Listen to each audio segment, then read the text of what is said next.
Good morning. It is Tuesday, and I hope you had a really good day yesterday, and I hope you're ready to learn some more today. We are going to go over our spelling words one more time. I'm going to introduce some vocabulary words, and then we're going to talk about a few different reading concepts. So first of all, I'll say the word, then I want you to say the word. Yard. Don't forget to say the word. Card. Farm. Art. Jar. Bar. Bark. Arm. Yarn. Barn.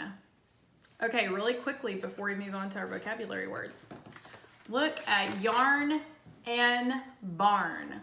They have the same vowel sound. They also rhyme, don't they? Yarn, barn. They rhyme, correct? Okay, now let's look at this one. Bark, barn. They have the same beginning sound and they have the same middle sound. They don't have the same ending sound. Do they rhyme? No, they don't rhyme. They're very similar, but they do not rhyme. Bark, barn. They don't rhyme. Awesome. So let's look at our vocabulary words today. Some of our new words. So the first word, everybody say it with, I'll say it, then you say it, tail. Say tail. Now, this is a picture of a child listening to his mom read a story. So based on that picture, do you think tail means tail like the dog wags his tail? Nope, that's not what it means.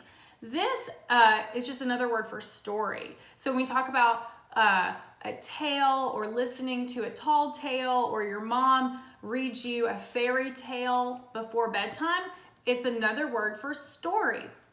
And so the word tail is spelled differently when it means the dog's tail, okay? So mom is reading a tale to her son. All right, so that word, tail. Oh, here's a word I really like. This picture is really great. Nonsense. Everyone say nonsense. You know what this word means in the sense that I will ask you, is this a real word or a nonsense word? And you know that a nonsense word just means it's made up, right? So nonsense means if something is nonsense, it's silly and it's not true, right? So this dog, he is dressed, it's nonsense to put these clothes on a bulldog. I mean, I think it's pretty fun and awesome, but it's also kind of silly. So you think of something that would be considered nonsense. I think sometimes Mr. John, when he reads his stories, his voices are nonsensical. And I love it. Okay, this next word is lesson. Now, I think that you guys know what this word means. Go ahead and say the word lesson. And it's something important that you learn. So the stories this week that you're going to be reading, they will mostly have a lesson. So as you read a story, think, what can I learn from this? And, you know, we've talked about some of the parables of Jesus this year, and those are stories that have a lesson. So Jesus tells a story that the people of that day would understand to teach a lesson. And so the fable that you'll read this week teaches a lesson also.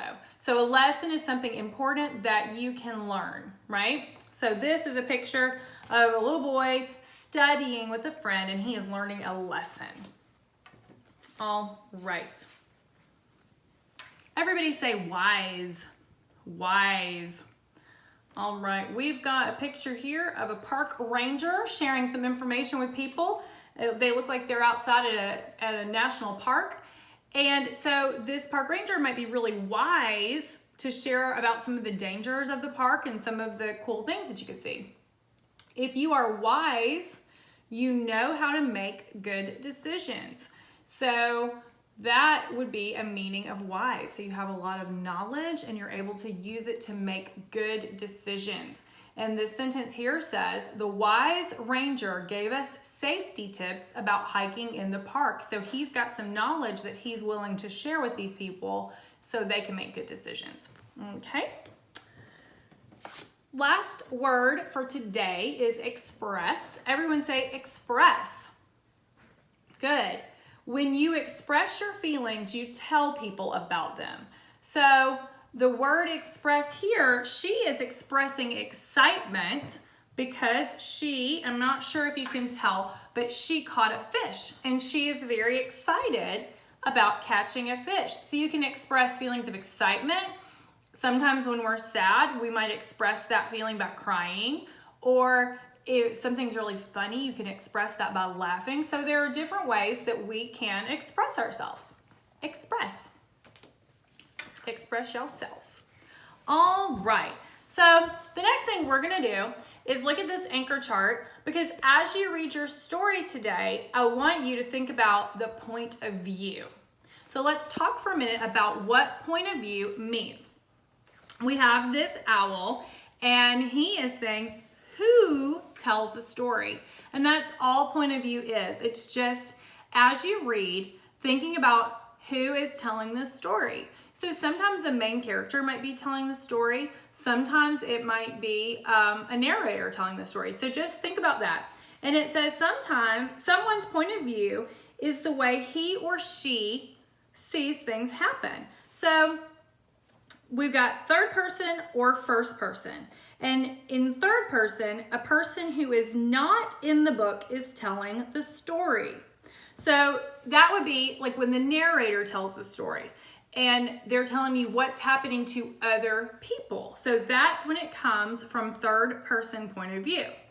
Now, first person point of view is when the person who the action is happening to, when they are the ones telling the story. So I want you to look for that, and some clues for first person would be words like I, me, or my. So those are the type of words we would look for to determine who is telling the story. But the main thing I want you to do when you read is think, who is telling this story? And you can identify that with the character and see who is the one actually telling the story. So think about that as you read your story today. We're going to go over one more thing. All right, here's a big word, guys. I love a big word.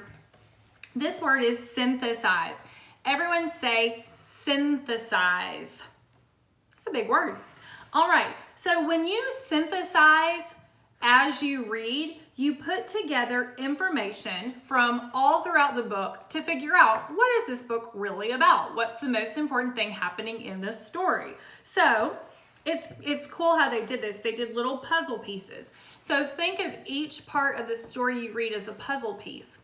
Last week, we talked about beginning, middle, end of the story, and that's important for synthesizing information too. So as you read, think about, ooh, this stuck out to me. This was very important. So that's one piece. This next idea was important. So you're going to gather all the things that you think are important about the story to help you synthesize the information and then determine what is the big idea. And so you might call it the big idea. Some people call it the main idea or the central focus. So what that means, the big idea means, what is important in this story and what does it mean to me? Okay, so that's just, I think that you guys do this naturally as you read. I think a lot of us do it naturally. We are reading and we're thinking about it, and then we finish the book and your mom or dad says, what was that book about? And you give them the big idea. But it's important sometimes to think about it as you read so that you don't get to the end of the book and you can't remember what you've read. Okay, so try to do that as you read this week.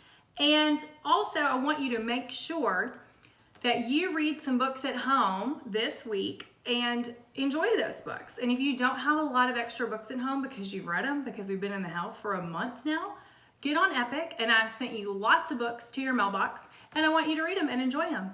Have a great day.